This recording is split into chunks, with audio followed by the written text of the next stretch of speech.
across the World Wide Web, on your mobile devices, on social media platforms. This is Jambo Radio! www.jamboradio.co.uk. We are multilingual. We are conversational in the languages you best understand. We are Jambo Radio! Jambo Radio, inspiring transformation. Hello and welcome to another episode of Moments with Sade and Enoch on Jambo Radio. Unfortunately, you've only got Enoch today. Sade cannot join us, so you'll have to listen to just my voice and our guest voice. And our guests today are Joe and Usha. And on today's show, we'll be talking about interracial relationships. And I get the privilege of coming up with the topics. So the topic I came up with was love across colors. What do you guys think of that? Thank you very much, Enoch. Thank you for having us here today. That's a very good topic, and we're very, very happy to be part of it. Fantastic. You've got an amazing radio voice. You should consider a career change. But before we continue, why not join in the conversation? You can call us on 0141 530 2787, or you can join, or you can send us a WhatsApp message on 0745 990 6822. However, if you're more social, you can also reach us on social media. We're on Facebook, Jambo Radio Scotland. On Twitter, we are Jambo Radio 1, and on Instagram, we are jamboradio.scotland. If that's not enough, you can also email us at info@jamboradio.co.uk. Send us your comments, give us a call. If you have anything you want to ask, if there's anything you want to add, join the conversation. We'd love to hear from you. If you haven't yet, you can also download the Jambo Radio app on the Apple and Play Store and catch up on these episodes, our previous episodes and this episode if you do miss it. So, I did a bit of research around this topic, around sort of interracial relationships and intercultural relationships. And apparently in the UK, about 9% of relationships are inter-ethnic or interracial. I mean, that says UK, maybe not fully representative of Scotland, but that's all the data there is, unfortunately. So we'll have to go with UK. So you guys are in pretty good company. And as these relationships are coming together of people who may be different culturally, it may pose peculiar challenges, which, we'll probably dive into some of that today. And also peculiar joys and beauty as well. So which, Absolutely. We just don't want to talk about any downsides, talk about upsides as well in those relationships. And today, we are joined by Joe and Usha, who have been together for 11 years. Christ, that's amazing. And married for 8 years with two beautiful... I was asking Joe how many kids you have, and he said, we have 2 beautiful children. It's amazing when people say beautiful children. I'm waiting for the parents that will say 2 non-beautiful children. But 2 beautiful children, get to know how they got started and sort of the journey they've been on, and so maybe some of the challenges and some of the joys they've been through as well. So, Usha, in less than 30 seconds, do you want to describe yourself, a bit about your background without talking about what you do for work or career? Of course. So my parents came over here in the 70s, and they're from Mauritius. So I've grown up with kind of like a Mauritian background, obviously from Scotland as well. So it's just an amalgamation of all the cultures, but my ancestry line goes back to India as well. So we do have some Indian ancestry there as well. Fantastic. And have you been to India at all? I have. I've actually been. I went for one of my cousins got married there, so we went for the big Indian wedding, and it is exactly as what you see in Bollywood movies. Yeah. It was like a rooftop hotel wedding, and at midnight because it was so hot to do it during the day. Yeah. Absolutely stunning. And we've been to the Taj Mahal, and we also did the Buddha trail, where we learned all about when Buddha came to enlightenment, and we've been to Kashmir. Yeah, I've done quite a bit of traveling in India with my parents. Fantastic. So you're from Mauritius? Yes, from Mauritius. So growing up, we used to spend our summers in Mauritius, and we still go quite regularly. Joe has become a bit of a regular to Mauritius. He knows the roads probably better than I do. When we're there, especially driving around the night time, he knows it like the back of his hand. Yeah, which is very handy. I guess that's one of the benefits of intercultural and interracial, right? If you're Nigerian and you marry a Nigerian girl, then there's not much Mauritius in your life, is there? So, but so same for you, Joe. So describing yourself in less than 30 seconds. I know Usha shows that by about 1 minute, so you're being timed. So go. That's fine. I'm Joseph Odum here. I am Nigerian and Scottish, as I always put it in place, though. And I moved to Scotland in early 2009, and I've been here ever since. And I've actually seen myself more to incorporate myself in who I am, the environment and understanding of Scotland.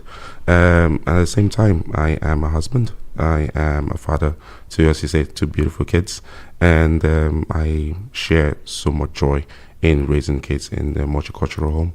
Fantastic. And Usha, I'm always interested in names, and if you've listened to previous shows, I always ask whenever there's an interesting name. So does your name have any meaning? Yes, it means the morning. Morning. Wow, fantastic.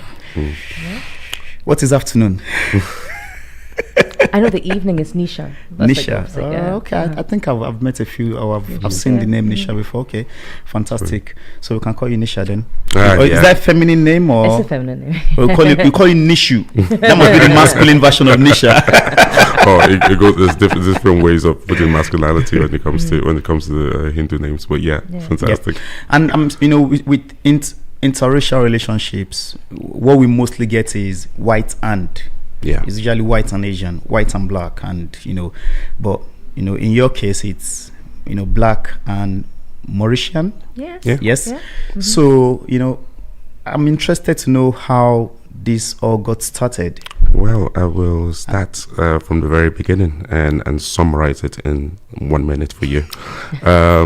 We met in 2011, and when most people... So this was 2 years after you've been, 2 years into your time in the UK. Time in the UK. And I would say that everyone thinks it's a love story that starts very beautifully. No. The first time we met, she did not like me. But you were so rude. Yeah, I was a typical Niger boy, as they say, attitude and everything, and feel like I was on top of the world and everyone was beneath me. But with time, when we got to know ourselves, and So you met at work or in school, or we met through like a mutual friend. Okay, actually. These were the days before Tinder and the rest of it. Yeah. These were the days of BlackBerry. Yeah. So like the first pin, so is it pin? Yeah. Codes. So he was like, hey, can I have your BBM? And I was like, right. And he was living in Aberdeen at the time, and I used to study in Aberdeen, so I'd gone through to Aberdeen to visit friends. And then we'd managed to meet that way, and then he asked for my BBM and messaged me a few times and pursued me for about 3 years, and I kept saying no. Ooh, 3 years, that's impressive. Yeah, consistent. Wow. They say when you know what you want, you go for it, and I did consistently for 3 years. That's interesting, because I speak to young people these days, and I'm not generalizing young people, but the vibe I get from, I speak as though I'm old, I'm young as well. Younger people these days. Younger generation. So younger generation, maybe folks in their 20s and maybe late teens. And, these things are more flimsy for them. You try to have a conversation with someone, they blow you off, off you go. Like there's 3 years is a long time. So 3 years is an absolute long time. But at the same time, what I want to put is there was no negative aspect to those 3 years. Those 3 years, I believe, were part of the strong foundation of our marriage, because in those 3 years I was friend zoned. Yes, I was, but at the same time that friendship was to understand each other. There's a lot of initially there was a lot of differences that we could see from each other's cultural background and religious background, and there's always going to be hesitation to, you don't look like me, you're not from where I am, and I have to explain everything to you. I have to explain and understand what you mean by where you do, where you go, where your family based from, your background, everything. Those 3 years were time to understand and appreciate each other's differences. So when the yes came, it came from a wholehearted place of, I accept you for who you are. So there's something there around friendship. Yeah. Before sort of fully diving in, especially when there's a lot of differences to sort of understand. 100%. Instead of just, meeting someone, and I mean, we I got married within a year of meeting my wife. That's a very spiral relationship. Yeah, bang, bang, bang. But yeah, it's and as you said, there's that, and again, because we're trying to unpick, the journey you guys have been on. So there's that friendship to build as part of the journey. So I'll let you continue. So as I said, the friendship was a huge factor for us to understand each other's differences and cultural similarities at the same time. And one of the key things was that when we were friends, we got to know each other's family at the same time. Got to meet her family, her brothers, friends, background, go to the temple with her on the Monday, and go to various cultural events. And the same thing for her too was to understand, come to weddings, parties from Nigerians' perspective and how we party. So who does parties better, Mauritians or Nigerians? That's like a big argument, man. That's like a proper, I think.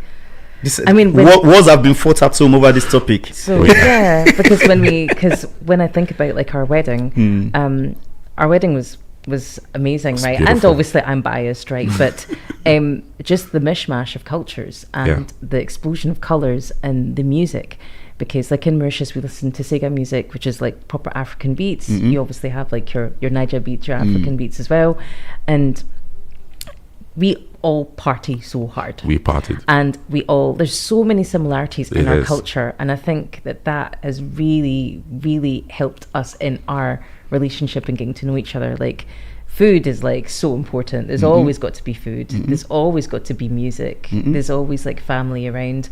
My door, I would open the door of my house and it doesn't get locked until it's time for bed. Like everyone's welcome.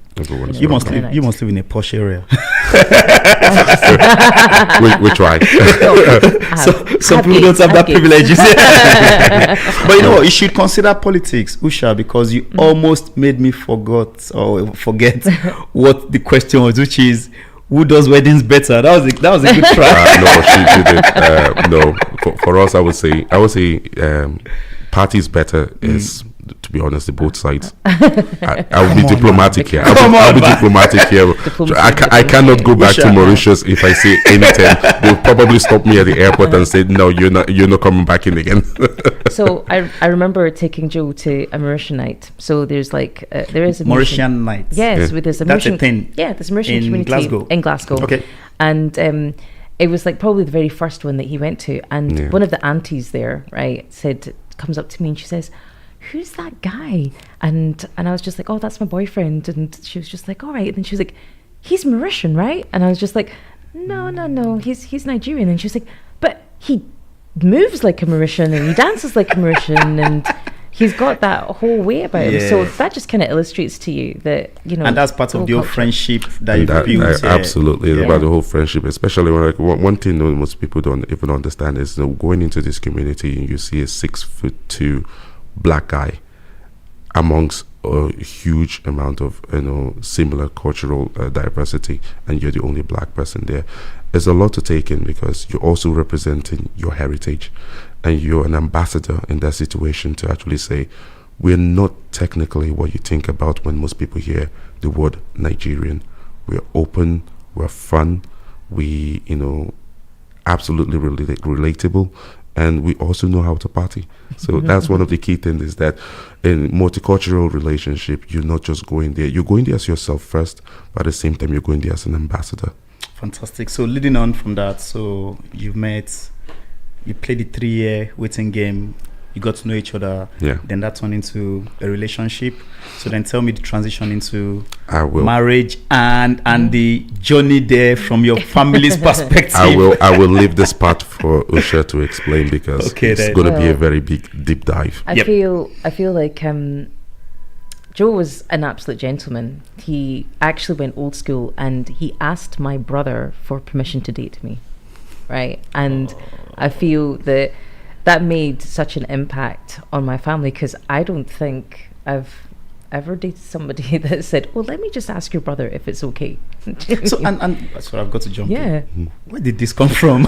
Well, many people don't know this, but we Nigerians know this, especially Nigerians when you're raised in the 90s. We watched a lot of Bollywood movie. Back then, Shah Khan, Amitabh Bachchan and stuff, Sholay, and from all that is something that's ingrained in you, especially even from a Nigerian perspective, that you just don't go straight away and just say, this is going to be my babe, and ask her out. You say yes, that's it. I claim that babe. No, you actually say that, let's go through the cultural perspective. Even back home in Nigeria, we do things where we call introduction. You just go and say, she's mine, but you actually speak to the family to understand and accept you and know your intentions from the very beginning. So asking her brother to say, look, by the way, pal, I know we've hung out, I know we've had some beer, gone party, but that was me being a friend. Now I actually want to date your sister. Is it okay?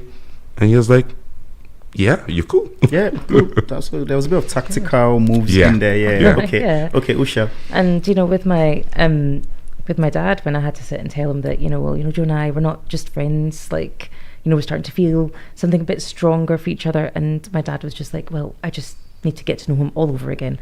And I'm like, what do you mean? And he's like, well, I've got to know him as your friend, but this is different. So now we start from the beginning. Take two. Take two. But it was positive experience though. I think like my dad, looked skin deep. It wasn't just a matter of, okay, right, well, you are like Mauritian with Indo heritage and you should be going down, like meeting somebody that way or whatever. He didn't look at it like that. For my dad, the most important thing is faith. Do you guys share the same faith? Because it makes it so much easier when it comes to raising a family and being together and living together and respecting each other if you have that faith. And once he knew about Josephville, he already knew that, like your background and everything. He was happy with it. He actually did give us a lot of support, which was good. So faith. So when you say faith, do you mean religion or something else? Religion. Yeah. Okay, so what religion?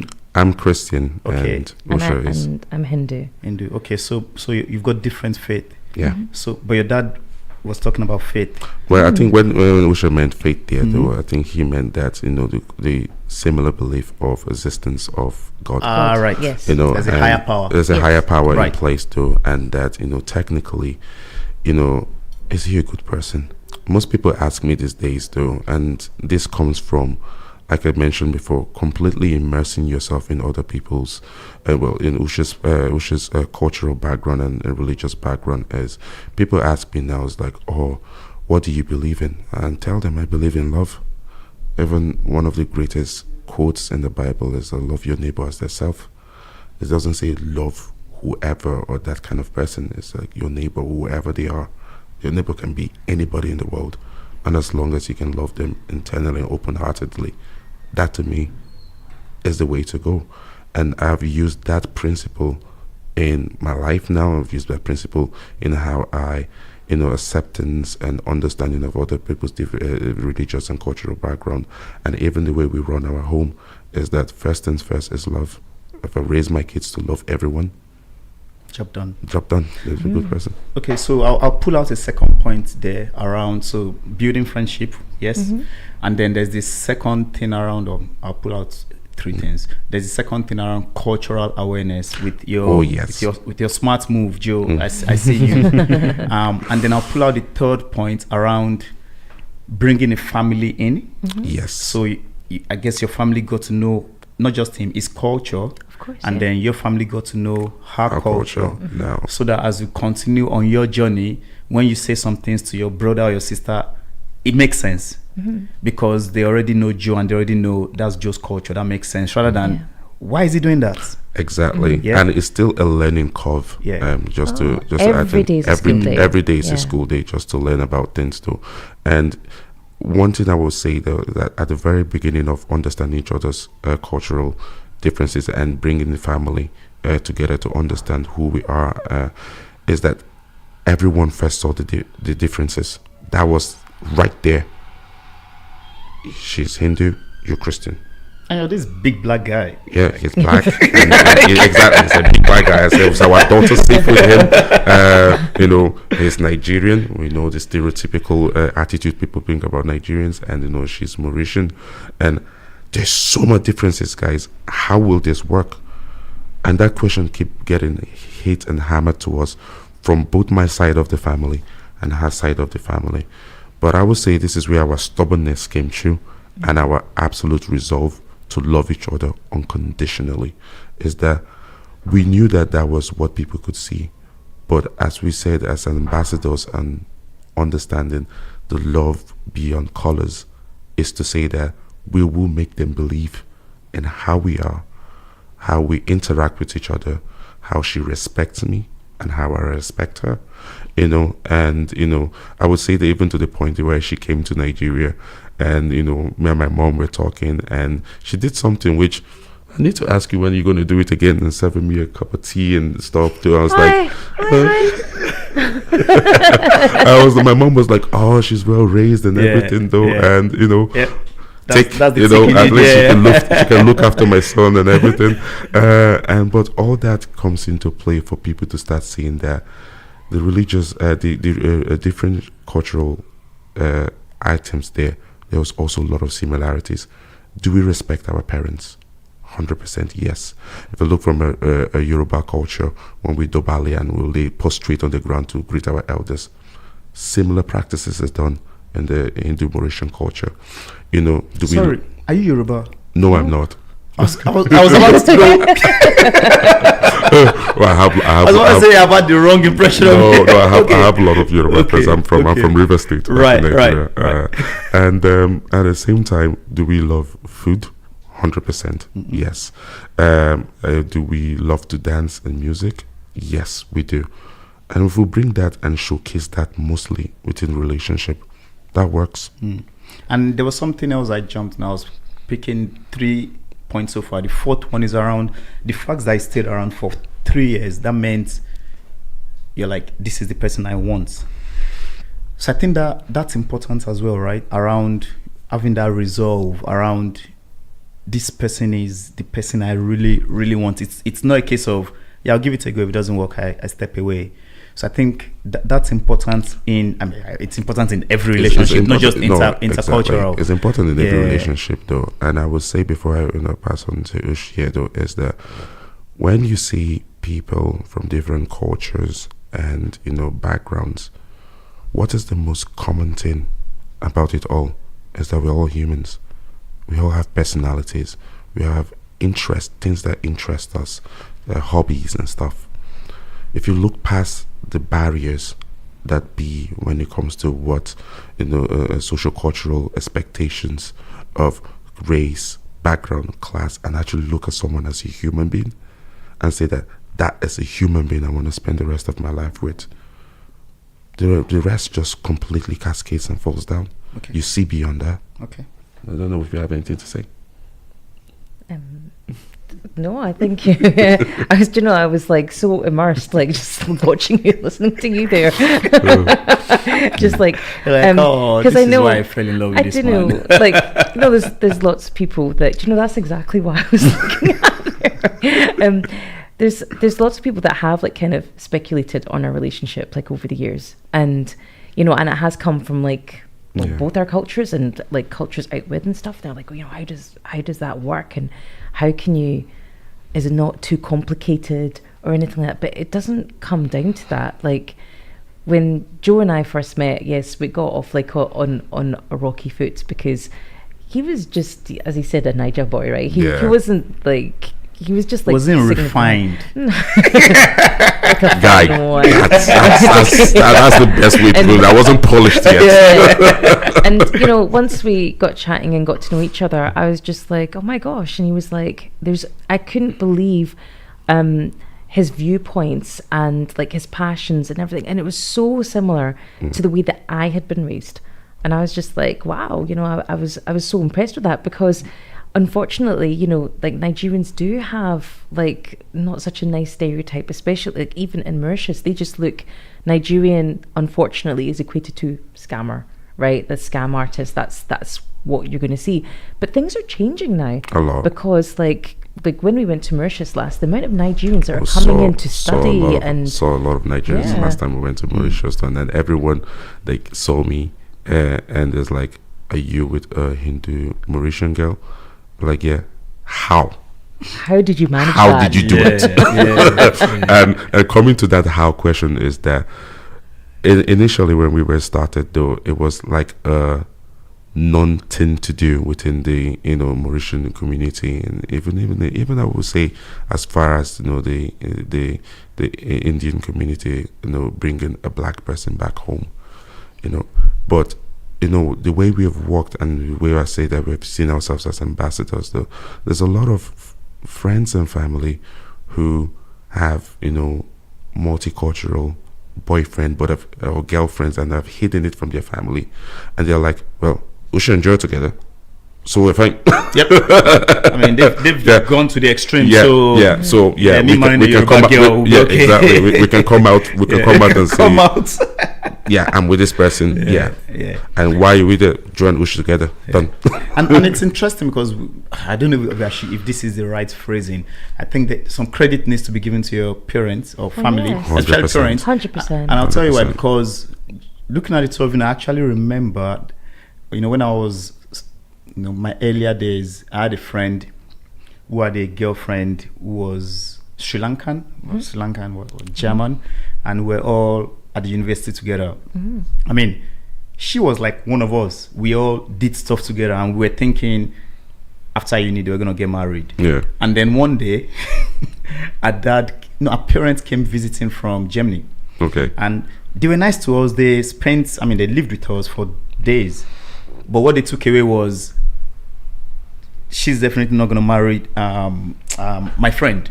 And it was a very sad story. So eventually they found, because I think they were still very like strong on culture and all that, they found a guy for her,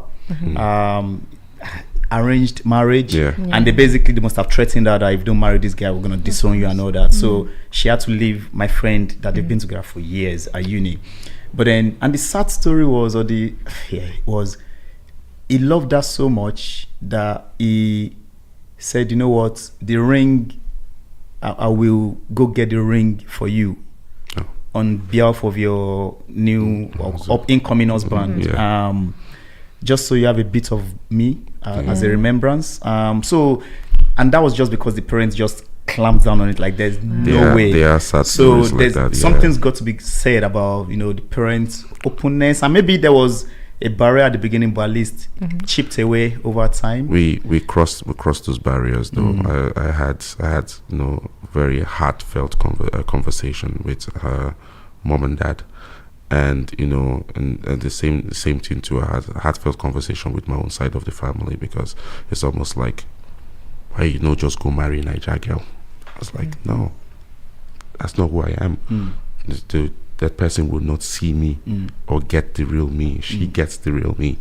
And, you know, even convincing, I wouldn't say convincing her parents, but trying to make them understand that what's the most important thing in this relationship is to see the happiness of their daughter.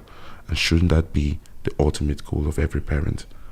Is seeing the happiness. No matter all the other... No matter every other thing that comes in, is seeing the happiness of their children. And if someone is, despite the differences, is there and can offer them that happiness, well, what else is there to have the conversation on?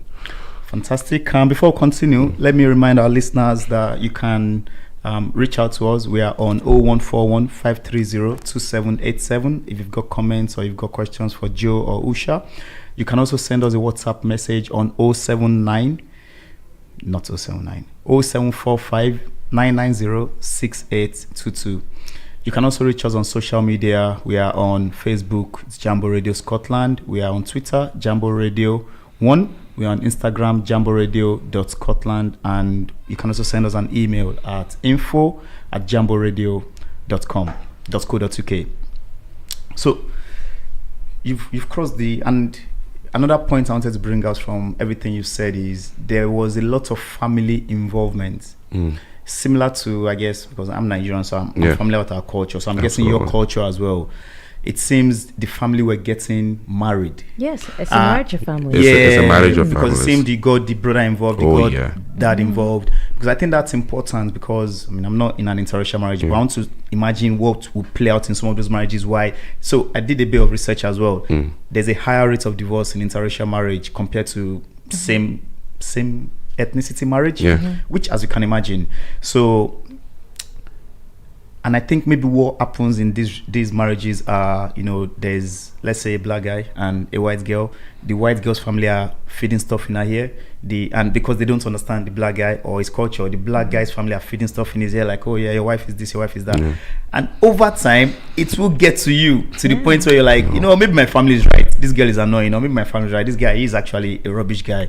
And eventually, after years and of being worn down, and then internal infighting as well, and all that, maybe. No, I agree with you. And just to add to the point though, is that when people talk about interracial marriages, you're right, it's marriage of two cultures, two families coming together. And I tell people that if they want to have a glimpse of our life, you just go watch the movie Namaste Wahala. That is literally us. Whatever stress that you see in that, we went through similar stress. But when it comes to the marriage and voices, external voices coming through though, and I think that's where I revert back to the friendship, is that during those friendship years though, it was us communicating, it was us talking, it was us driving each other's messages across to each other. And that when people started bringing out any observations, I may have already, or she may have already clarified that point with me at the very early stages. I'll use one example from a Nigerian culture for us though, is expectations of us though is that we have extended families back home in Nigeria. Every month we'll send money back home. If you have someone who doesn't do that, and you're joining together as a married couple, and they start seeing minors going back to Nigeria, it's almost like, who you sending that to? Do you have another family in Nigeria I don't know about, or another wife you're sending money to? Conversations like that. But when you have told them the expectations of yourself, what your family or your background and everything expects you to do, and you've communicated that and set the expectation from the very beginning, when those questions start coming, you've clarified that. She knows, and you're transparent. That's interesting, because again, digging into data or statistics, the highest level of highest drivers of divorces is infidelity. The second is finance. So and you can understand how that can be an issue, especially when there's someone from an African culture, maybe a culture where you're sending money back home.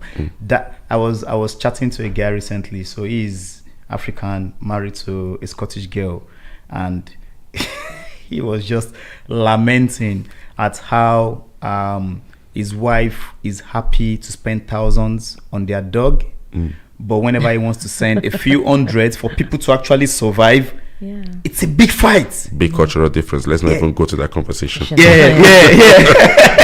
It's a big cultural difference. So and again, right. Maybe it's that thing around.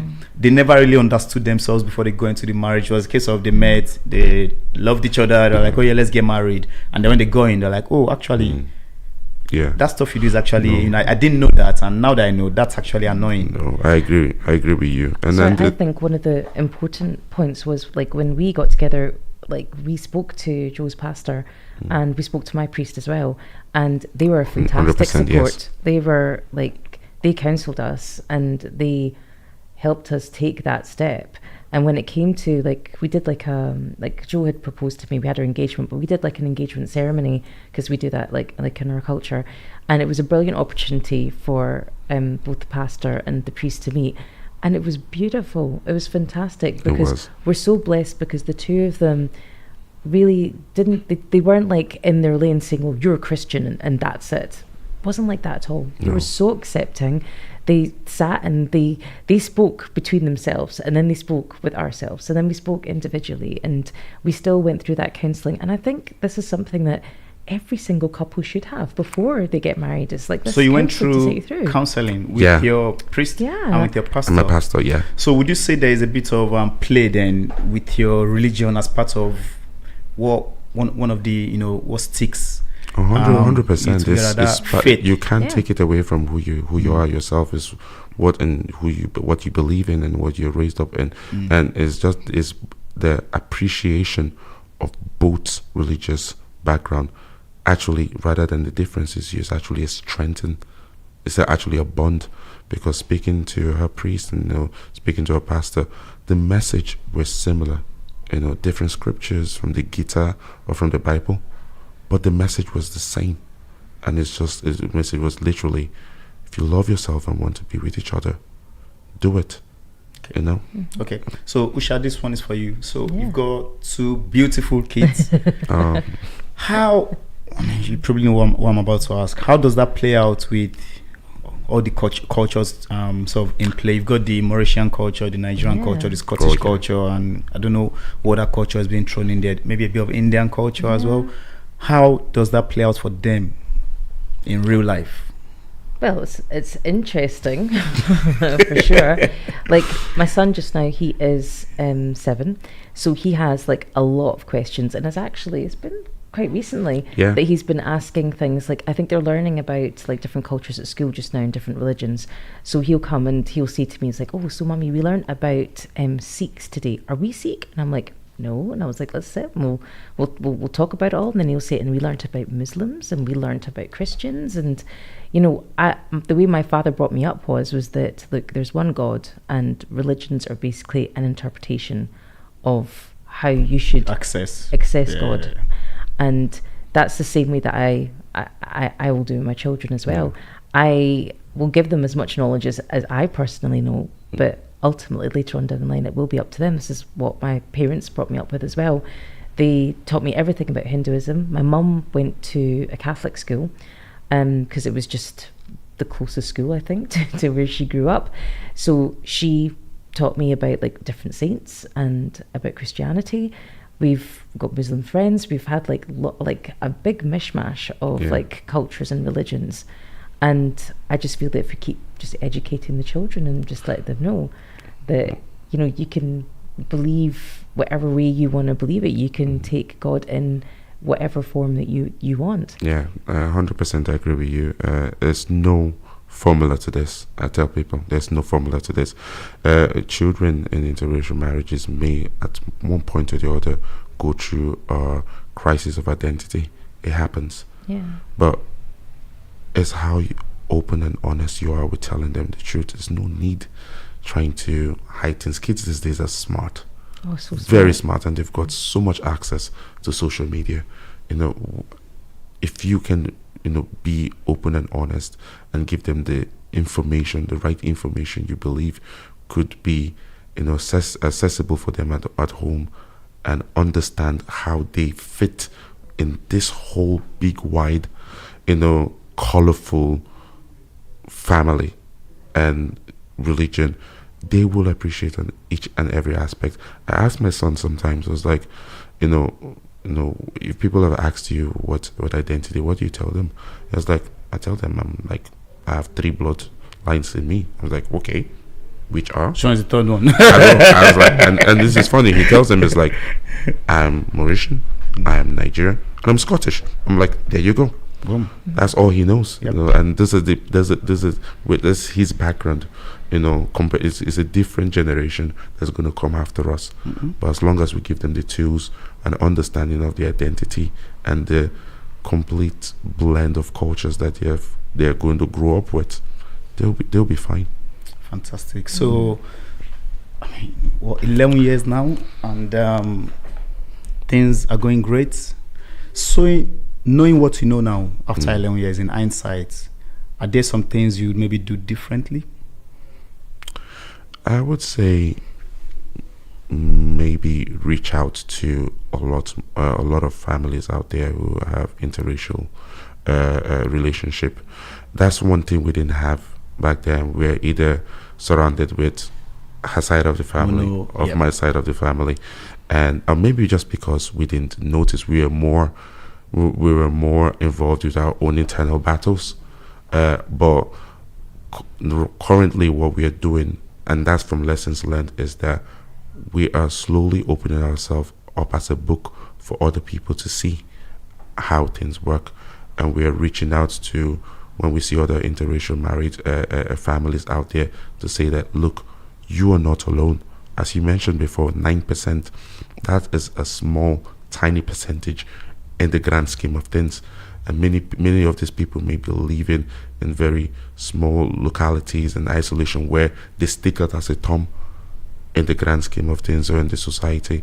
But it's to actually reach out and start setting communities where people can come and say, yeah, there are other people like us, there are other family who have the exact same, not cultural background, but similarities in situations, and our kids can mix up and actually say, yeah, there are people like us too. Yep.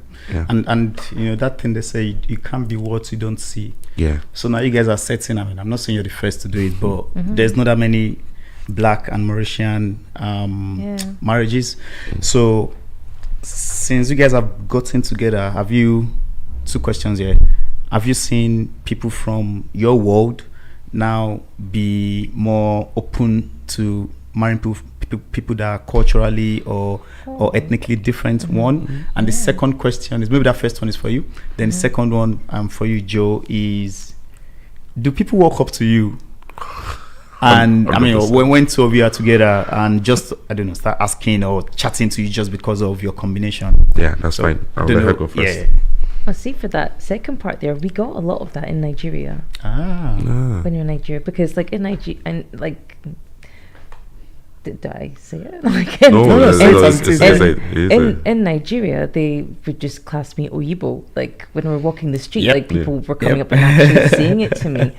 And I did feel a lot of eyes on me, and I didn't think it was going to be like that. And I thought that Joe would maybe have the same experience in Mauritius, but not so much. I don't think, because there are Black people in Mauritius. Yes, there are. But I think where it came from was, you know, when we went to social gatherings that people didn't already know we were together, and then see us holding hands, especially when we're going back to Mauritius. It's almost like, okay, this is not normal. How does that work? But you know, we were quite open to actually saying that, yeah, we were together and stuff. And even here in Scotland, you know, you get, I would say it starts first from the kids, because people will walk up to our children and they've got huge, amazing hairs, like big, all thanks to their mom, because it definitely didn't come from me. I've got nothing on my scalp. But my boy has so much hair. He braids it in different styles that most people actually think sometimes he's a girl, just because of the way he looks.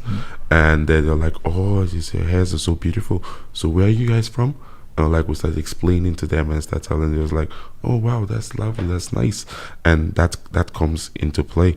But I'll go on to say that when people ask those questions, to them it's just inquisitive. They just want to know. There's nothing bad about it. It's not like they're challenging per se, though. It's just them being inquisitive and trying to understand how it works. And they will probably use the kids as an excuse because their hair is different. And I'll come to that at a point, though, is that some of the conversation we've had with many other interracial married couples, though, the first conversation is hair. Is there a is there like a WhatsApp group or there's like Facebook? There's a Facebook group. All right. Hair is a big thing. Okay. Because there's no product. I don't know if there's anyone listening. Please, if there's a product out there that works for a certain mixed race kids, though, please feel free to inform us, though, because it's trial and error. Even up the way to like barbers or hairstylists, because you can go to a typical hairstylist sometimes, though, and they'll take a look at the hair and they're like, sorry, we can't touch it, we can't do it, we don't know what to do with it, though.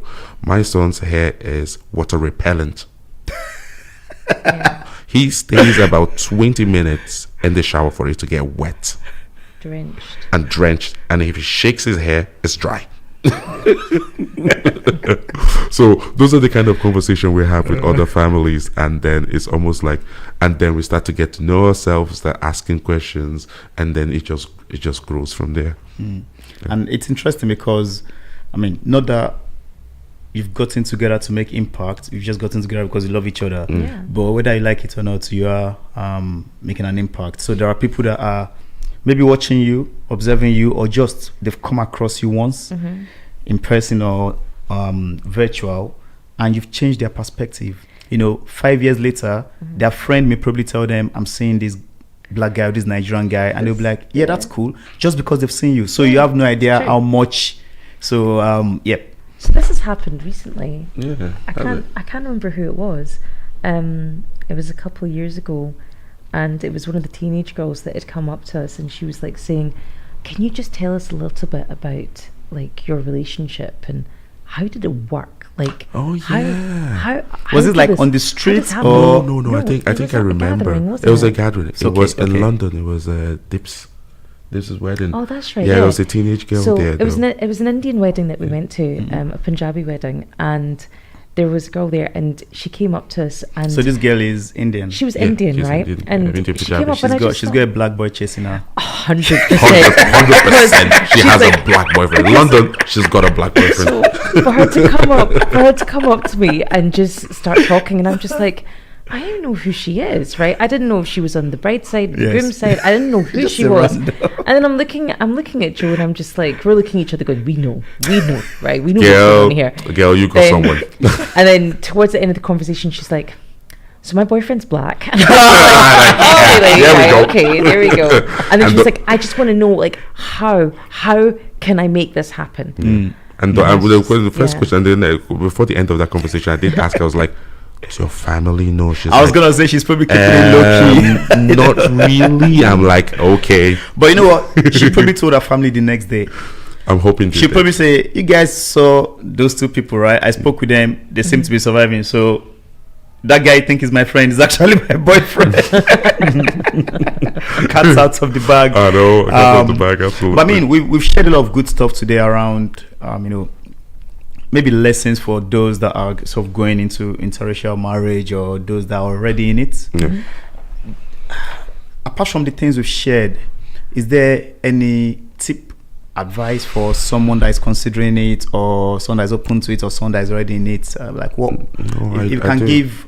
We are coming close to the end of the show. I agree. So if you can each give me 1.5 each. Okay, so for me, I would say communication. Okay. Is like it's massive. Communication needs to be there. So what do you mean by communication? So deep dive a bit. So communication is key. It needs to be like with the couple and also with the people that matter in their lives. Who impacts like them when they're together. Now there's a lot of couples out there that I know that they are a couple, they start their own family and they don't really have much of a support network around them. That's them. But then we've got a lot of friends who do have the family support, they do have the friend support, and it's so important to have that around you and telling them what's going on as well. And as I said, every single day is a learning day. Like us being together, we teach and we're learning every single day about each other. There'll still be things that I'll turn around and say to him, and he's like, really, they do that in Mauritius? They do that in your culture? And I'll still turn around and say to him, and I was just like, really, that still happens? Like, there's lots of things to delve deep there. That's why communication, like very clear and open communication. Fantastic. Thank you very much. Absolutely. And just to add to what she said though, is having communication is key, but at the same time being open-minded and understanding that you are raised by your own family from where you come from, and you're an individual that have come to join with someone else. At no point should you feel like your own cultural or religious background is superior to another person's. Equality is key, and this goes directly to the relationship that there's diversity in it, but there's also equality, and be open-minded to learn and immerse yourself wholeheartedly into each other's cultural backgrounds. Try new stuff, live. The world is such a big place for us to be completely silo-minded and myopic in our understanding of life. Be open-minded to say that if I am with someone from a different cultural background, I am at no point going to, enforce my own ideology or stuff on them, but be open-minded to learn and pick things.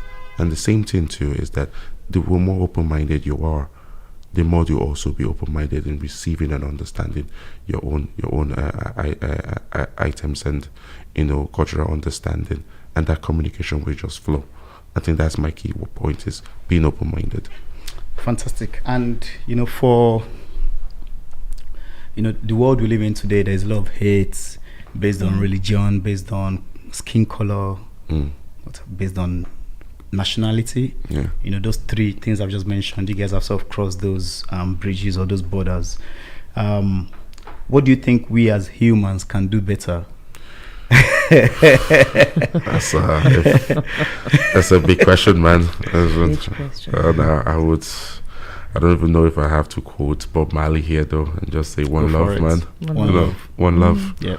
One life. Yep. And with what you said around when you guys met, you start finding similarities. So there is more that brings us together than divide us. There's more that brings us together. Maybe not divide. That there's more that makes that we have in common than we don't.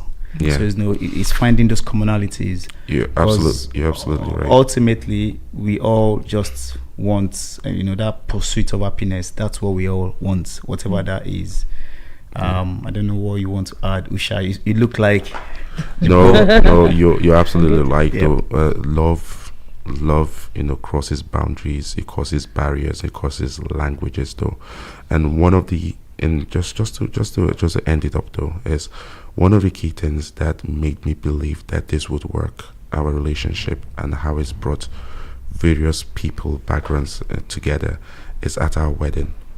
I saw my mom, who has her limitations, with other languages, because English and Pidgin is all she knows, laughing with her aunt that knows no English and speaks Creole. Yeah.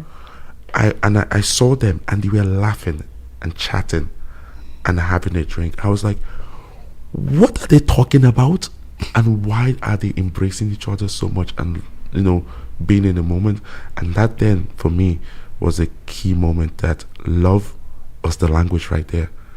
They didn't understand what each other was saying, but they understood the love at that moment. And fantastic. Usha, this last one is for you. So what we normally do is ask, unfortunately, what the last guest shared, I've forgotten it, but I'll try to remember going forward. We ask our guests to leave a word of advice for our next guests. What word of advice would you leave for our next guests? You put me on the spot. Yeah. What, coming in and talking to you about like communication, baby. That's what it all comes down to. Just keep loving, keep being open, and just keep loving. Yeah.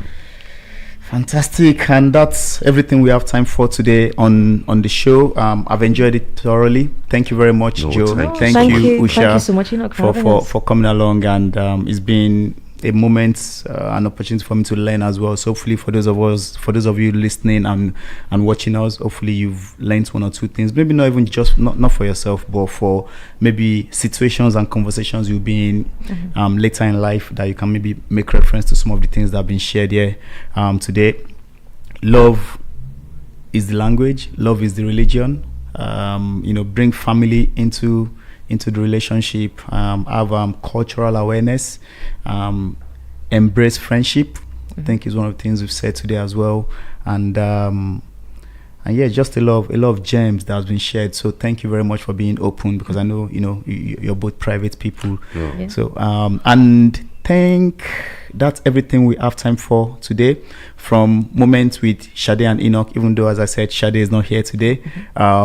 We'll see you guys later. Thank you. Okay, right across the internet. I could up on your mobile phone, I could up on your social media platform. This is Jambo Radio. www.jamboradio.co.uk. We're multilingual, we're conversational.